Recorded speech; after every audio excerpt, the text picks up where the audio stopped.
Mengapa harga emas sentiasa berubah-ubah? Sebenarnya harga emas tidak ditentukan oleh satu faktor sahaja, tetapi gabungan beberapa unsur global dan sentimen pasaran. Faktor yang pertama, permintaan dan penawaran. Semakin ramai orang beli, permintaan meningkat.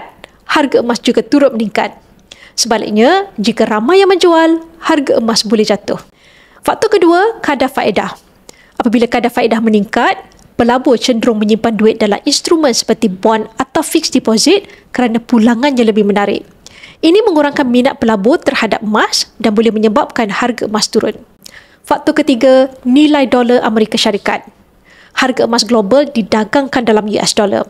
Apabila US dollar menguat, harga emas biasanya turun. Apabila US dollar lemah, harga emas cenderung untuk naik. Faktor keempat, ketidakstabilan geopolitik dan ekonomi. Perang, kenaikan kadar inflasi, kejatuhan pasaran saham, semua ini membuatkan pelabur mencari aset yang selamat. Dan emas adalah pilihan utama. Sebab itu harga emas sering naik sewaktu krisis. Dan faktor kelima, sentimen pasaran dan spekulasi juga memberikan kesan. Apabila ada jangkaan perubahan dasar kewangan, harga emas boleh naik atau turun lebih awal walaupun berita sebenar belum berlaku.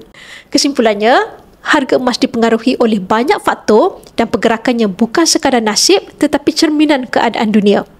Walaupun harga emas ada naik dan turun dalam jangka pendek, tetapi sejarah 20 tahun menunjukkan harga emas naik secara purata 10% setahun. Bagi posisi penyimpanan emas, faktor pergerakan harga emas ini bagus untuk anda tahu, tetapi anda tidak perlu menjadikan ia sebagai pengukur untuk anda menyimpan emas. Anda hanya perlu menabung secara konsisten dan fokus pada penambahan gram emas dalam simpanan anda.